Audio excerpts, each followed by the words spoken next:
as readers will know from book one, Bond has gone missing on a mission, and nobody knows where he is. And Harwood is kind of hell-bent on a mission of her own in A Spy Like Me to try and find him.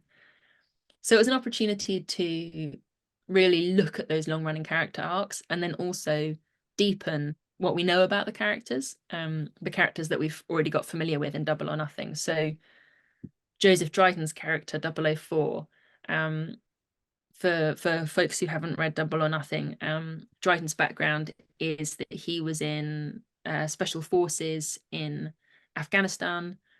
He sustained an injury there. He suffered a traumatic brain injury through an IED, which is the most common injury for soldiers in Iraq and Afghanistan. And that damaged his hearing, and he was medically downgraded from the front line. And he was then brought to Moneypenny's attention, and Q Branch kind of augmented his hearing. So his whole identity really as a person, as a warrior, as an agent, is tied into Afghanistan and goes back to Afghanistan. And after I'd written Double or Nothing and came to write A Spy Like Me, the UK and other Western forces withdrew from Afghanistan.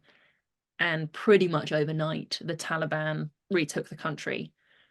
And life there is now, you know, from my perspective, especially for women and girls, life in Afghanistan is hellish now. And we've withdrawn and we've left women to that. And we've also left a lot of our interpreters behind, you know, people who were really key in helping Western forces in Afghanistan, and who the Taliban deem collaborators. And I think that we have a moral duty to those people, and we've left interpreters and their families there in grave danger. And the program to rehome them here is far too slow and shambolic in my view. So I had this character who was really tied into Afghanistan and the history of Afghanistan and the conflict there.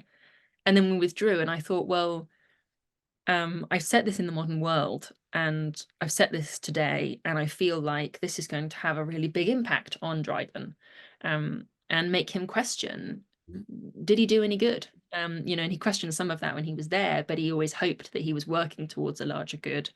And did it do any good? And was the sacrifice of his body worth it? And what about his interpreter and his interpreter's family, who he's really close with and he feels a duty towards? So all of that kind of brought in this new element I hadn't planned for, where I thought, right, okay, some of the book has to take place in Afghanistan and it has to be about Dryden's development as a character. So the sequel was an opportunity to deepen those characters that you already know from Double or Nothing, and then also expand on characters that you only met fleetingly.